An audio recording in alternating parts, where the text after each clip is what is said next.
Glorificado seja o nome do Senhor. Eu saúdo a igreja com a santa e gloriosa paz do Senhor Jesus. Amém. Estamos unidos e reunidos na presença do Senhor. Podemos assentar? Deus é bom e nós acreditamos na presença do Espírito Santo em nosso meio. Deus é bom e nós acreditamos na graça do Senhor Jesus em nossa história. Porque é só a graça que nos sustenta nos caminhos do Senhor.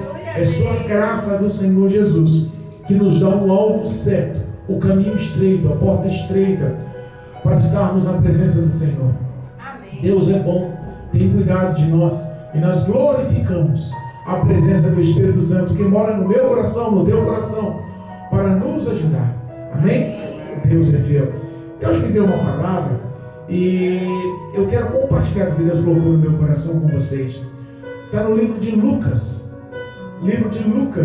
capítulo 7. Louvado seja Deus. O centurião de Cafarnaum. Às vezes nós nos sentimos pequenos por tantas coisas que nosso subconsciente acaba nos acusando. A Bíblia nos ensina que quem é o acusador é o próprio Satanás. A Bíblia nos ensina que o acusador é quem tem o papel de tentar trazer morte e destruição. Lucas capítulo 7, versículo 1 em diante. Louvado seja Deus. A todos que nos acompanham pelo canal do YouTube, se tiver a oportunidade de nos acompanhar com a leitura da palavra junto aí onde você estiver, leia conosco. A palavra de Deus é poderosa, ela pode mudar a tua história, a tua vida. Nós estamos aqui unidos numa única fé. A fé que o Espírito Santo de Deus é que pode converter e convencer o homem do pecado, da justiça e do juízo de Deus. Nós cremos que o Senhor Deus essa noite tem uma palavra especial para as nossas vidas. Lucas capítulo 7, versículo 1 em diante. O tema da leitura é o centurião de Cafarnaum. Cafarnaum foi a cidade onde Cristo Jesus morou, na parte litorânea da cidade. Nós estamos na presença do Senhor e confiamos que o poder dessa palavra pode mudar a sua vida. Amém? Versículo 1 em diante diz: E depois de concluir todos esses discursos perante o povo, entrou em Cafarnaum. E o servo de um certo centurião, a quem este muito estimava, estava doente e moribundo. E quando ouviu falar de Jesus, enviou-lhe uns anciões dos judeus, rogando-lhe que viesse curar a seu servo. E chegando eles junto a Jesus, rogaram-lhe muito, dizendo: É digno de que lhe conceda isso, porque ama a nossa nação, e ele mesmo nos edificou a sinagoga. E foi Jesus com eles, mas quando já estava perto da sua casa, enviou-lhe o centurião uns amigos, dizendo-lhe: Senhor, não te incomodes, porque não sou digno de que entres debaixo do meu telhado. E por isso nem ainda me julguei digno de ir ter contigo. Dize, porém, uma palavra, e o meu criado sarará. Porque também eu sou homem sujeito à autoridade, e tenho soldados sobre o meu poder. E digo a este: vai, e ele vai, e ao outro: vem, e ele vem, e ao meu servo: faz isto, e ele o faz.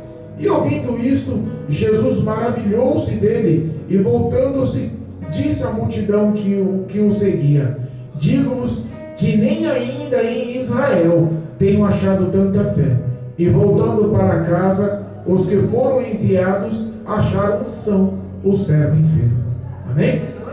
Louvado seja Deus. Nós temos aqui uma palavra que ressalta o poder de Cristo Jesus, o poder da presença de Jesus, o poder da fama de Jesus. Jesus, ele tinha acabado de dar um grande sermão. Esse sermão é considerado um dos maiores sermões, e uma grande multidão estava ao seu redor. Além da multidão, também os seus discípulos, os seus alunos, aqueles que futuramente expandiriam, levariam o poder do Evangelho, o poder do testemunho de Cristo, o poder das palavras do Senhor sobre toda a face da terra, alcançando inclusive nós hoje como gentios no século 21. Amém? Glorificamos ao Senhor porque nós entendemos que tinha um propósito propósito o encontro desse centurião com Cristo Jesus. A Bíblia nos fala que Jesus tinha acabado de dar um grande discurso na Galileia, mas ele voltou para a sua cidade. Ele voltou, e quando ele estava chegando perto da sua cidade, estava entrando em Cafarnaum, um homem centurião. Pastor, o que é um centurião? Centurião é como um homem que tinha a responsabilidade ou o seu poder 100 soldados, ao qual ele mandava sobre aqueles 100 soldados. Esse centurião não era judeu, esse centurião era um centurião romano, e os romanos eram tidos como inimigos, porque eles maltratavam e tratavam com desdém. Eles dominaram com o império de César toda a história de Israel. E nós sabemos que os romanos não eram bem vistos, eram tidos como rivais, inimigos, eles não tinham amigos. Mas a Bíblia nos ressalta que esse centurião era diferente. A Bíblia nos ressalta que esse homem, as ações deles mostravam que ele era diferente. Às vezes nós julgamos as pessoas pela capa. Às vezes nós olhamos as pessoas e, sem pensar muito, a gente olha e fala: será que aquele mato sai com ele? Será que aquele homem tem palavra mesmo? Será que aquela mulher vai mudar? Será que aquele rapaz vai fazer o que é certo? Será que aquele um dia vai mudar a história dele? Será que vai parar com o crime? Será que vai parar com os vícios? Será que vai parar com o erro, com a prostituição, com a mentira? Às vezes a gente não quer saber se Cristo pensa dessa mesma forma, porque a Bíblia nos ensina que o Senhor nos olha e nos sonda por dentro. Ele não conhece só o exterior do Marcelo, ele não conhece só o exterior do pastor Assis, ele não conhece só o exterior do Maurício ou da minha esposa. Ele conhece o íntimo dos nossos sentimentos, dos nossos pensamentos, do nosso coração.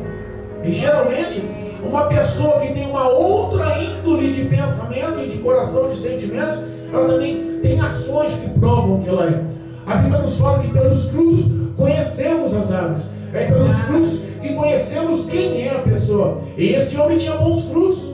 Para começar, esse homem, ele tinha uma grande consideração, um grande amor por um servo, por no mínimo um soldado dele, no mínimo uma pessoa que serviu com ele muitos anos, no mínimo uma pessoa que estava com ele dia por dia na batalha. Era uma pessoa que já tinha amizade, intimidade, era uma pessoa que tinha respeito e consideração. Sabe aquelas pessoas que parecem que são mais parentes de você do que o seu próprio parente? São mais irmãos que você do que o seu próprio irmão? Porque a Bíblia nos ensina que existem amigos que são mais leais do que irmãos. Então nós entendemos que às vezes existe uma proximidade, existe uma amizade, e essa amizade perdura por anos. Essa amizade ela rola há muito tempo, e a gente sente falta quando a pessoa não está do lado, ou sente falta quando a pessoa está passando uma dificuldade, está isolada. Nós sabemos que às vezes nós podemos ajudar. Esse centurião, ele se condoeu com o seu amigo, com o seu servo. Esse centurião, que era um homem respeitado no Império Romano, porque nenhum homem assumiria a postura de centurião se não houvesse um respeito. Se não, imagina, 10 centuriões. 10 centuriões mandavam em 1000 homens. Imagina 1000 centuriões mandavam em 100.000 homens. Tradução, era um cargo de responsabilidade que o Império Romano dava a essas pessoas. Mas ele, mesmo sendo romano e fiel à sua nação, fiel ao seu povo, a Bíblia fala que esse homem tinha ações diferentes com os judeus. Ele tinha ação, e a ação que ele tinha era de respeito e amor. Ele amava aquele povo, ele considerava aquele povo. E a primeira ação que isso mostra é que ele abrigou na tua casa, na tua intimidade, no teu lar, junto com a sua família, com a sua história, debaixo do teu telhado, uma pessoa que era um amigo. Hoje nós vemos muitas pessoas passando dificuldade, passando dores, doenças, mas eu posso até ir lá visitar, mas é lá, eu aqui, vou trazer para dentro da minha casa, eu tenho minha esposa, eu tenho meu filho. É o que a gente pensa, é ou não é o que a gente pensa? Eu posso ajudar ele lá, na minha casa não. Eu posso lá visitar, eu posso lá ajudar de alguma forma, mas dentro da minha casa não. Esse protocolo já não era um protocolo visto por esse centurião, porque ele já tinha uma honraria muito maior. Ele não era só um servo, ele era amigo, e ele aproximou e acolheu ele. E a Bíblia fala que ele estava doente. A visão de quando você encontra uma pessoa necessitada, é você tentar ajudar. Hoje, nos dias atuais, se você está doente, é difícil contar com parentes, é difícil contar com amigos. Geralmente, só são os da casa que podem te ajudar. É ou não é? Porque os nossos parentes, a nossa parentela que está longe, às vezes tem uma rotina de vida e não se dispõe a ajudar. Nós sabemos de irmãos, irmãs, filhos, filhas, sabemos que toda a nossa parentela, às vezes ela tem uma rotina de vida e ela não se desprende da rotina de vida para empenhar tempo, investir na tua saúde, porque te querer bem. E muitas vezes não é por maldade, mas é por uma rotina, que ela tem obrigações fora. Esse homem quebrou todo o protocolo. Ele tinha 100 homens a dar satisfação. A Bíblia fala que ele, conversando, ele se mostra como um homem sujeito a autoridades. Então ele tinha que dar satisfação aos superiores dele. Mesmo assim, ele se desprendeu dessas obrigações para cuidar e tratar desse homem. Esse servo, esse amigo dele, realmente estava mal. Se a gente vê a visão de Lucas só mostrou aqui que esse homem estava doente e moribundo. O versículo 2 da leitura nos ensina: e o servo de um certo centurião, a quem ele muito estimava. Difícil você encontrar isso. Pessoas que estimem, que gostem, que querem bem, mas não só da boca para fora, mas com atitudes. Ele muito estimava, estava doente e moribundo. Olha a visão que Mateus tinha dessa mesma situação. Olha a visão que Mateus tinha desse mesmo centurião, dessa mesma situação. Olha só, Mateus capítulo 8. Mateus capítulo 8 nos mostra uma outra visão. Ó, capítulo 8, versículo 6, dizia assim, ó: e dizendo, Senhor, o meu criado jaz em casa, paralítico e violentamente atormentado. Então não é uma doença qualquer, deu para entender? Mateus capítulo 8, versículo 6, é a mesma história do centurião de Cafarnaum. É a mesma história de um homem que era sujeito a autoridades, que tinha 100 homens à sua responsabilidade e que também abrigou esse mesmo amigo na sua casa. É a mesma história, é o mesmo conto, é a mesma parábola. Mas o Mateus ele mostra com um pouco mais de verdade, de detalhes. Ele não só estava doente, moribundo, ele estava em casa paralítico. Ele estava paralítico. Naquela época não tinha cadeira de rodas, então ele estava paralítico na casa, não andava e violentamente era atormentado. Tradição, ele não estava só doente, ele tinha demônios que levavam as doenças e levavam a tormenta sobre a vida desse homem. Não era uma coisa simples, não era uma coisa pequena. Aquele centurião já tinha, no mínimo, feito de tudo para ajudar, mas ele, no mínimo, também deve ter pedido ajuda dos anciões religiosos. Ele tinha muita consideração, muito respeito por aquele povo, e aquele povo também tinha consideração e respeito por ele. Pastor, por que você está dizendo isso? Porque quando ele ouviu falar de Jesus, olha, Jesus Cristo é o Messias, o Filho de Deus, o que veio resgatar a humanidade, é aquele que veio salvar o homem, é aquele que veio perdoar pecados, é aquele que veio libertar, é aquele que veio curar, é aquele que veio salvar a vida do homem. E ele está fazendo milagres. Aonde quer que ele anda, ele está arrastando uma multidão. Ele tem discípulos que estão ao seu lado. E já ouvimos falar de muitos milagres que ele fez. Ele já limpou leprosos, ele já levantou paralíticos, ele já deu vista a cegos, ele já trouxe a vida a mortos.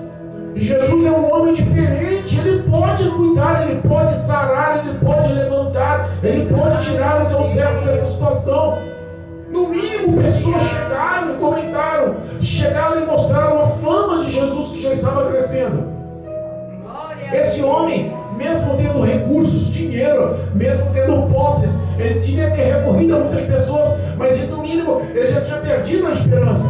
Porque o que estava afligindo aquele homem não era uma enfermidade qualquer, tinha também uma ação maligna e demoníaca sobre a vida desse seu servo, desse seu amigo que estava na casa dele, a qual ele estimava.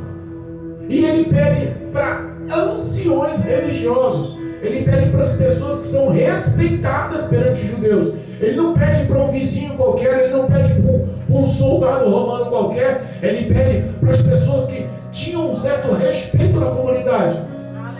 E os anciões, por consideração, pelas ações que ele já fazia, pelas atitudes que ele já tomava com os judeus, a Bíblia fala que os anciões, quando foram falar e pedir ajuda em nome desse centurião, ele falou assim: ó, esse homem merece, esse homem é digno de fazer isso para ele. Ele ama a nossa nação, ele é romano, mas ele ama a nossa nação.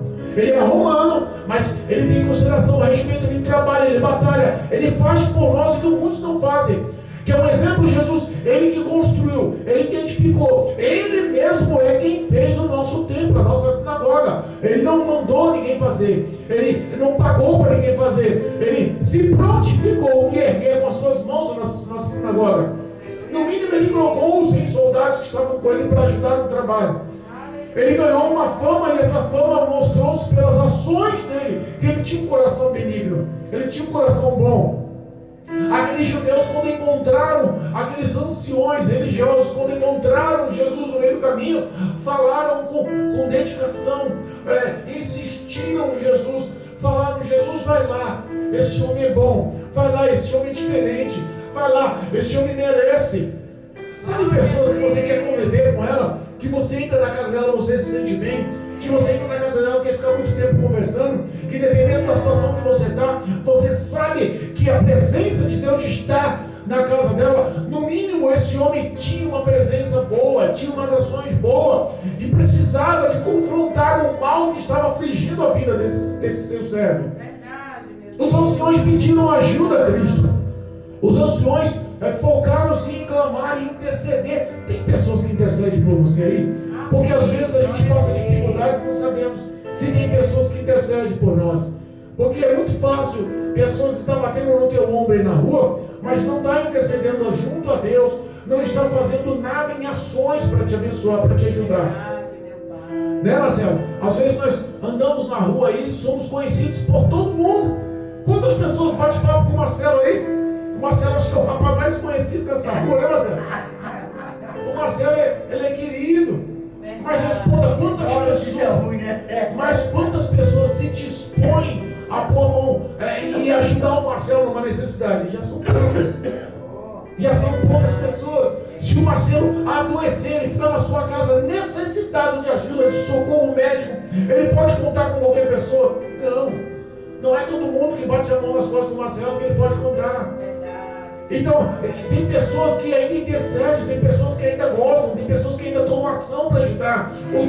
Esses anciões religiosos, esses anciões cristãos, esses anciões estavam ali clamando, porque conheciam a boa conduta, as boas ações, as boas obras. É por isso que vale a pena você ser um homem de bom coração, vale a pena você plantar coisas boas, porque quando você planta uma coisa boa, existe uma recompensa, existe uma boa colheita. Mas se o homem é carrancudo, a mulher é carrancuda, não quer ter amizade com ninguém, não quer ter envolvimento com ninguém, não dependo de ninguém, eu sou capaz para isso, para aquilo, uma hora a situação pode apertar, uma hora a situação pode ficar difícil. Nós sempre dependemos uns dos outros, nós sempre dependemos, nós não somos aptos a viver sozinhos. Nós dependemos sim um dos outros, nós não sabemos de quem podemos depender. É por isso que nós temos que ter boas ações hoje. É por isso que nós temos que pagar o mal com o bem. É por isso que nós temos que abençoar os que nos amaldiçoam. É por isso que nós temos que usar com ação de caridade e bondade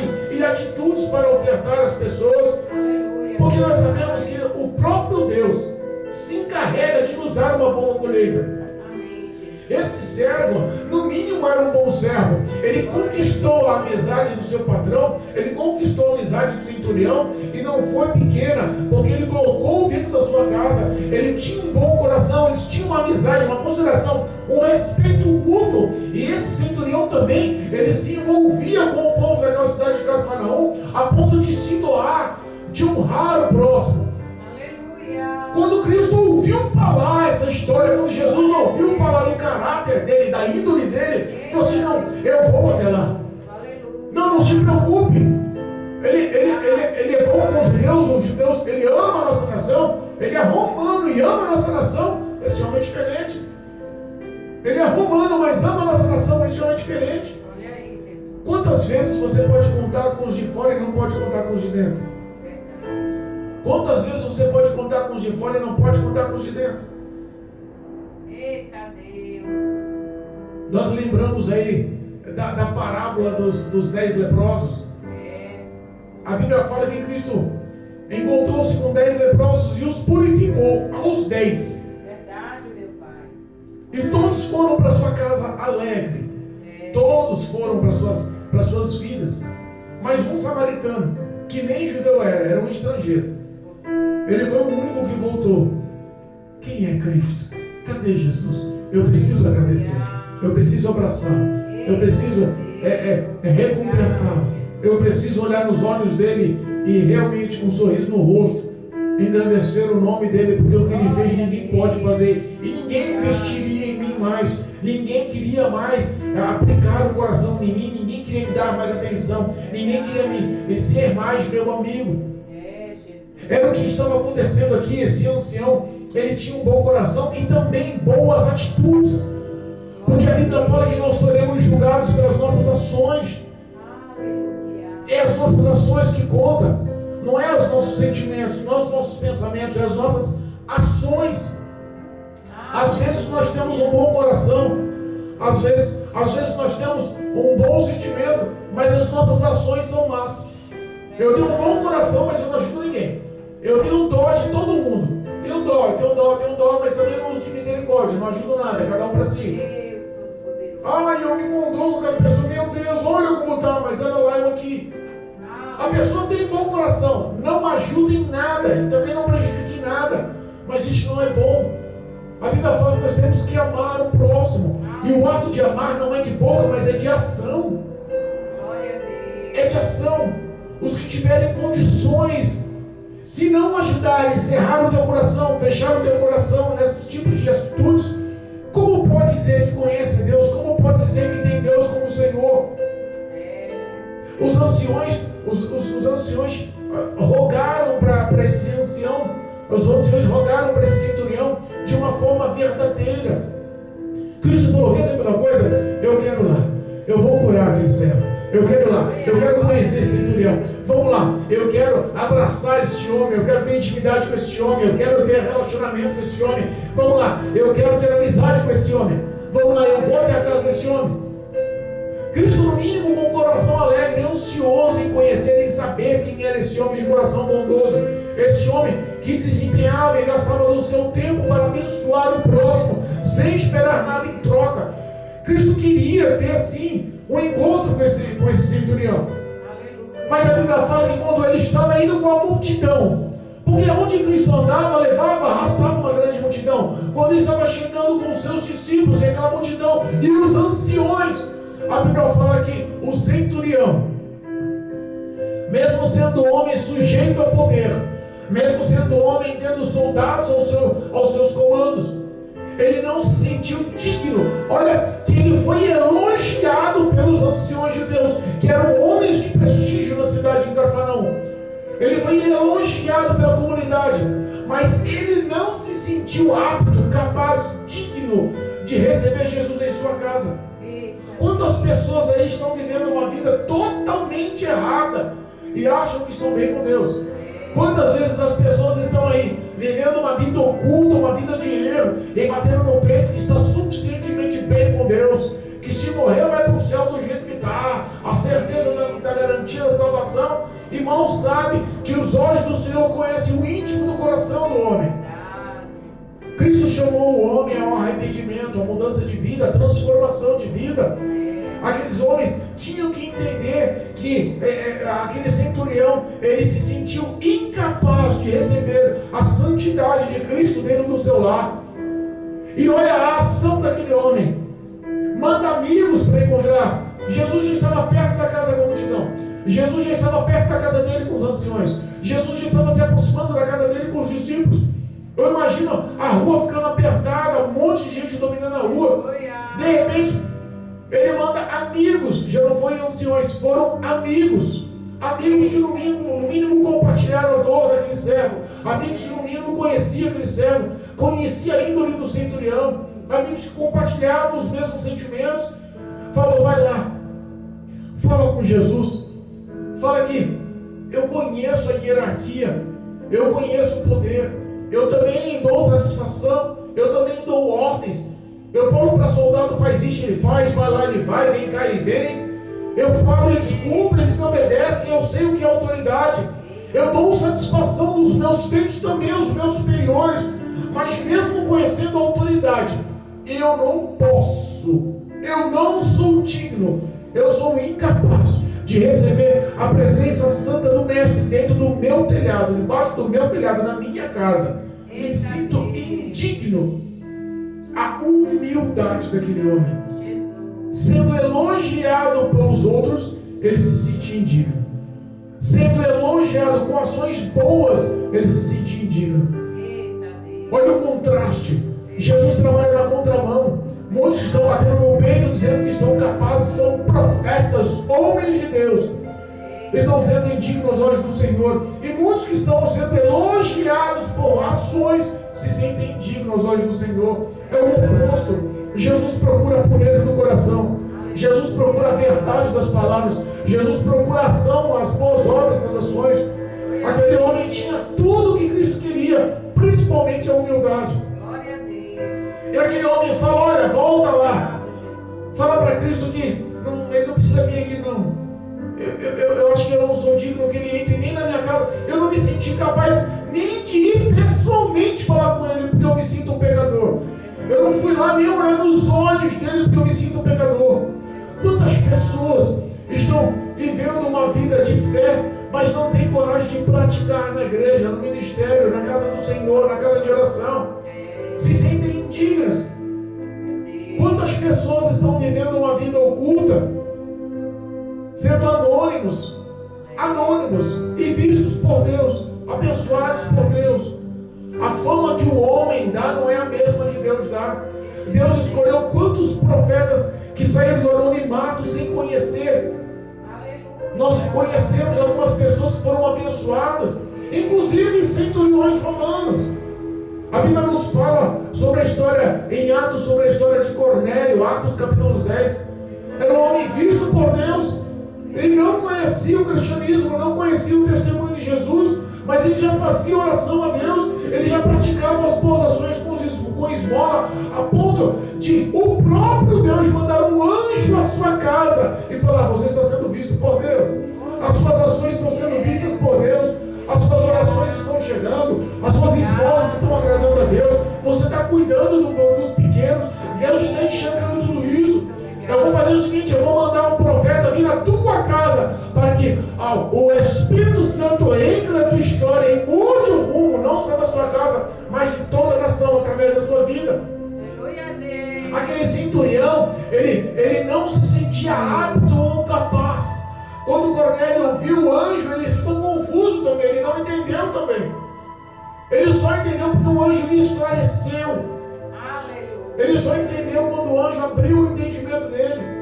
E quando Pedro entra na casa dele, sendo buscado por seus amigos e servos daquele centurião italiano, Cornélio, ele olha e fala, mas o que tu queres? Ele fala assim, olha, bem fizeste em vir, agora estamos aqui para ouvir tudo quanto por Deus te é mandado. Ele começa a falar da palavra e em pouco tempo o Espírito Santo de Deus invade aquele lugar e enche todas as pessoas que estavam na casa. Existe um propósito. A ação de amor que você vive, a ação de amor que você pratica, a ação de amor que você faz, cobre uma multidão de pecados da sua história, te aproxima de Deus, te dá intimidade e relacionamento com Deus, porque o que Cristo quer em nossas vidas é que nós amemos uns aos outros. Glória a Deus. Aquele centurião olha e fala, Senhor, não sou digno de te receber na minha casa. Não tive coragem nem de ir lá conversar com o Senhor pessoalmente.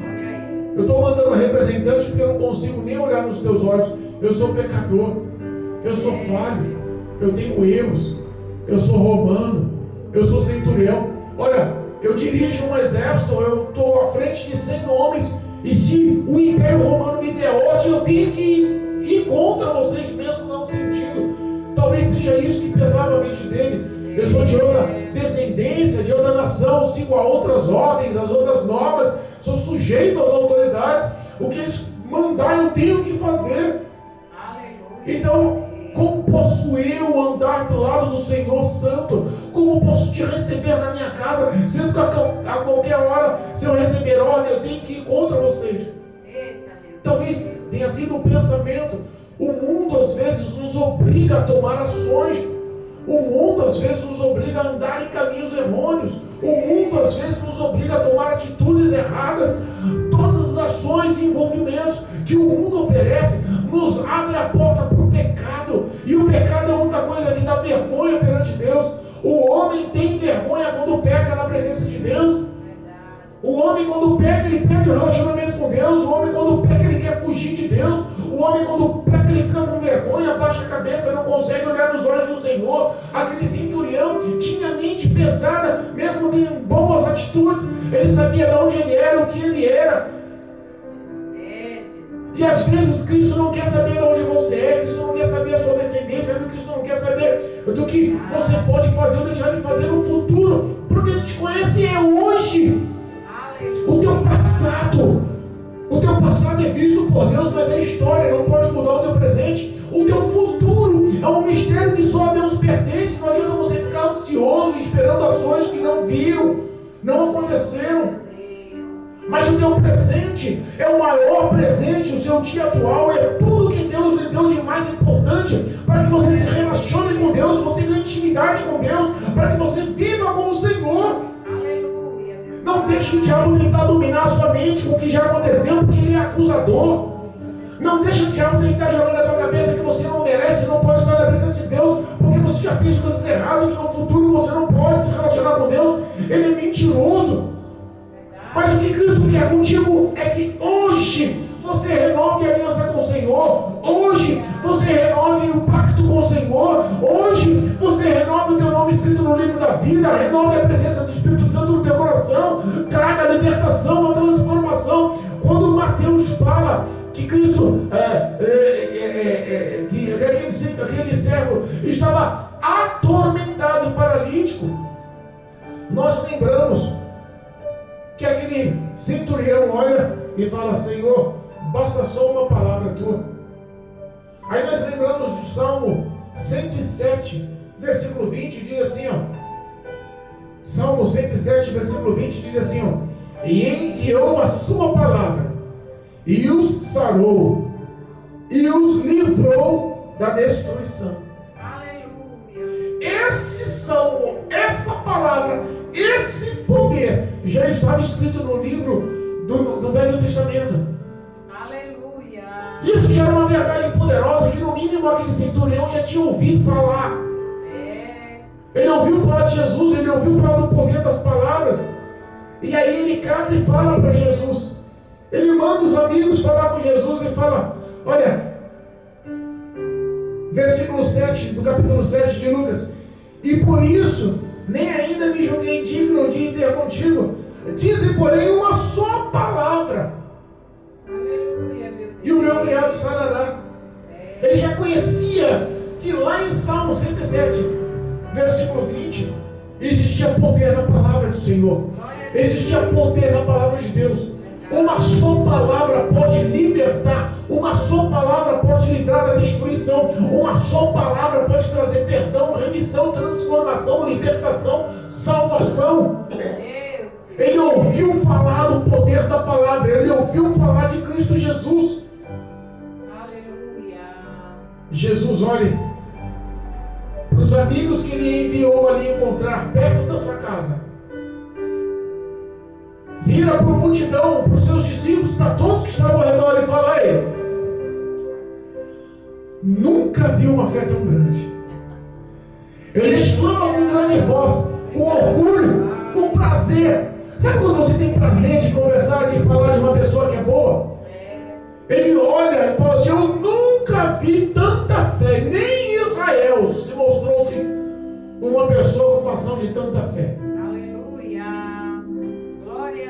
O livro de Lucas mostra que depois que ele exclamou sobre a fé desse homem, ele, no versículo 10 da leitura do capítulo 7 de Lucas, ele fala assim: olha, e voltando para casa os que foram enviados os anciões, os amigos de Jesus, quando eles juntaram-se e foram para casa, eles tiveram um encontro com aquele que estava paralítico e violentamente atormentado por demônios. Eles viram ele curado, eles viram ele em pé, eles viram ele liberto, eles viram ele sarado, feliz, eles viram ele mudado. O que Lucas escrevia como uma doença e um homem moribundo, a doença era paralisia, caiu por terra, ele foi curado da paralisia. Ele estava paralítico, não andava mais, de repente esse homem começou a andar. Ele estava moribundo, na visão de Lucas que era moribundo, a visão de Pedro era atormentado por demônios, ele estava liberto dos demônios, curado. Era um homem que estava com a mente, o coração limpo com a graça do Senhor. O poder da palavra de Cristo foi o suficiente. Mas Mateus ainda dá uma outra visão um pouco mais forte. Olha só. No capítulo 8 de Mateus, no versículo 10, a parte B nos confirma o que falamos. Em verdade vos afirmo que nem em Israel encontrei tanta fé.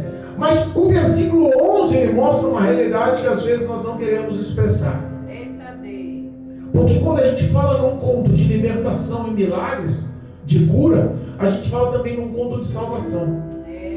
Aquele homem não foi só curado da paralisia, aquele homem não foi só liberto, aquele homem foi salvo em Cristo Jesus. O centurião foi salvo em Cristo Jesus. Aqueles anciões viram o milagre da salvação, da cura e da libertação. É tudo que o homem precisa: ser transformado, ser liberto e ser salvo. Olha o que diz o versículo 11 de Mateus, do capítulo 8. Mas eu vos digo que muitos virão do Oriente e do Ocidente e assentar-se-ão à mesa com Abraão, Isaque e Jacó no reino dos céus. E os filhos do reino serão lançados nas trevas exteriores. Ali haverá pranto e ranger de dentes. Meu Deus, é forte demais. Você viu que mostrou dois focos, duas visões, dois caminhos? O que Cristo aproveitou para ensinar para aquela multidão que estava seguindo? Para ensinar para os anciões, para os amigos, para o amigo do centurião, para o centurião, para os discípulos que estavam próximos dele o tempo todo. Que existem duas verdades e temos que expressar essas duas verdades. Esse centurião, ele era digno, o amigo dele era digno. E todos viram uma mudança ali. Mas aqueles que não creram, porque a ação daquele centurião foi um exemplo para toda aquela multidão. Aleluia. Ele deu um exemplo que aquela multidão inteira não fazia, que aqueles discípulos que estavam do lado dele não faziam. Ação de fé. Senhor, uma só palavra. Uma só palavra muda a história. Uma só palavra muda o diagnóstico. Uma só palavra traz a cura. Uma só palavra tira da cadeia. Uma só palavra tira da UTI. Uma só palavra contradiz o que o juiz diz. Uma só palavra muda a história da sentença. Uma só palavra traz a vitória. Uma só palavra traz a paz dentro da casa. Uma só palavra liberta dos vícios. Uma só palavra restitui o casamento. Uma só palavra transforma a vida do homem, salva a vida do homem. Se você não acreditar no poder dessa palavra, você entra no segundo exemplo. E eles serão lançados nas trevas exteriores, no inferno. E ali haverá pranto e ranger de dentes. Sabe o que eu fico imaginando? Que no céu existe um grande banquete ao qual o Senhor vai nos dar. A Bíblia nos ensina que no céu não haverá mais morte. No céu não haverá mais dor, mais lágrima, mais sofrimento. Mas no inferno terá totalmente o contrário. No inferno a morte vai estar presente. No inferno você vai constantemente estar chorando e sofrendo. No inferno você vai sentir dor e vai estar atormentado. E não vai ser constante, não vai ser a curto prazo, mas vai ser pela eternidade. E ele está falando aqui, olha só. Existe uma mesa, um banquete aguardado. O nosso Deus já está presente. Os grandes profetas, e deu exemplo de Abraão, de Isaque e de Jacó. A origem das promessas do Senhor para a humanidade estão sobre a vida de Abraão, de Isaque e de Jacó. Nós sentaremos à mesa do Senhor. Por fé cremos na graça do Senhor, na salvação dada por Cristo Jesus, por sua morte na cruz do Calvário, por se apropriar das minhas enfermidades, das minhas maldições, dos meus pecados, das minhas iniquidades, de toda a malignidade, da sentença da morte. É Cristo que se apropriou por mim e por você. Somos salvos pela fé na graça em Cristo Jesus. É Ele que nos dá a salvação. Não é por méritos, por honra, por atitudes. É de graça. E Jesus nos amou. Morreu no Calvário por mim e por você. Verdade. Mas Ele nos dá a escolha do livre-arbítrio. Aquele que crê será salvo, aquele que não crê já está condenado. Está lá em João 3. Não tem como mudar essa história. Eu não consigo encaixar na tua cabeça a fé. A fé vem pelo ouvir a palavra de Deus. E muitos não querem mais dar ouvido à palavra de Deus. Muitos não querem mais acreditar pela fé em Cristo Jesus.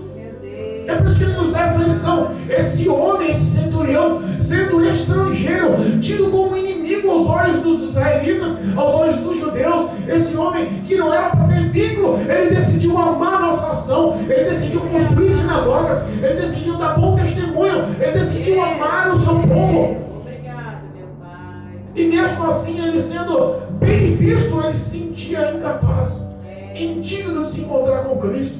E Jesus mostra que no céu terá uma ceia. Ele vai sentar ao lado de Abraão, de Isaac e de Jacó. O nosso próprio Senhor nos servirá a ceia. Amém, Jesus. Existe recompensa por tuas boas ações. Obrigado, meu Pai. Receba uma ação de fé. Receba em nome de Jesus Cristo uma injeção de fé. Há esperança. Aleluia. Se Deus não disse a última palavra ainda, não importa o que o homem diga, há esperança. Aleluia, Deus. Aquele servo foi salvo, liberto. Ei, meu Pai. Olha só o versículo 13 de Mateus, o último versículo para encerrarmos. Então disse Jesus ao centurião: vai, e como creste, te seja feito. Aleluia. Olha a fé. Você tem crido aí nas coisas boas? Ou você só tem se lamuriado nas coisas ruins? Deus fiel. Você tem crido nas ações sobrenaturais, nos sinais do Senhor, no amor do Senhor, na graça do Senhor? Ou você tem se queixado e se lamentado? Sabe que eu vi um vídeo essa manhã? Olha aí, olha o raciocínio. Deus Todo-Poderoso. Ela era uma mulher de Deus, dando uma entrevista, Marcelo. Um monte de jovens ao redor. E ela virou e falou assim: vem cá, se amanhã de manhã eu fosse à tua casa, ele desce de presente, desce, não ia cobrar nada, eu ia te dar de presente R$1 milhão. Você se sentiria bem? Como você se sentiria? Todo mundo, rapaz, R$1 milhão? Eu ia pensar em investimento, eu ia pensar em, sabe, nossa, eu ia ficar extremamente feliz. R$1 milhão você não ganha assim de graça. Não, R$1 milhão eu ia ficar feliz demais. Eu vou assistir no outro dia, eu voltasse lá e você, agora eu não quero te dar R$1 milhão, eu quero te dar 10 milhões de reais. Você se sentiria feliz? Como seria o início do seu dia? Como você amanheceria? Meu Deus, 10 milhões de reais, eu ia viajar o mundo, 10 milhões de reais, eu ia comprar casa, eu ia comprar isso, eu ia andar de navio, 10 milhões de reais, começou todo mundo se alegrar. Agora responda para mim. Quando eu te desse os 10 milhões de reais, eu falava: amanhã você não tem o direito de acordar. Eu não queria esses 10. O que vale mais? Acordar ou 10 milhões de reais? Aí todo mundo baixou a bola para dizer: não, acordar é mais importante. 10 milhões de reais não, mas acordar é mais importante. Glória a Deus. Eu acho melhor assim, a pessoa acordar, respirar esse ar que Deus manda. Olha aí, ó, que lição linda. Acordar, você respirar esse ar que Louvado Deus seja manda. Deus. É isso aí, Marcelo. E não reclamar de nada que Deus manda. Louvado seja Deus. Porque Esse é o intuito. a gente tem que estar, graças a Deus, enquanto tem Graças a um Deus. tetinho para poder morar. Louvado seja Viu? Deus. Enquanto tem uns que estão aí embaixo do viaduto com 3, 4 famílias. Esse é o núcleo do pensamento. Precisando. É isso aí, Marcelo. Olha, o que Jesus quis nos mostrar com essa lição? Jesus quis nos mostrar que tudo o que Ele faz tem um propósito. que tudo que o Senhor age em nossas vidas nos conduz para a eternidade do lado do Senhor. Tem um propósito bom. A Bíblia nos ensina que os caminhos do Senhor, o querer do Senhor para a nossa vida é sempre bom, perfeito e agradável. O que Ele quer é que nós seguimos crendo e obedecendo o poder da palavra. Aleluia. Quando Ele fala no versículo 13, então disse Jesus ao centurião: vai, e como crestes, te seja feito. E naquela mesma hora o seu criado ficou sarado, Glória sarou, a Deus. Obrigado. mudou, libertou, curou, transformou e, acima de tudo, salvou. Glória a Deus. Que nós possamos refletir um pouco mais nas nossas boas ações. Amém. Se são boas ações perante o Senhor, se nossas ações estão sendo vistas perante o Senhor, se as nossas obras são boas, são bem vistas aos olhos do Senhor, Aleluia. se nós estamos verdadeiramente usando de caridade. Glória a O Deus. nome do Senhor Jesus, em nome de Jesus, Ele nos dá a vitória para a glória de Deus. Amém.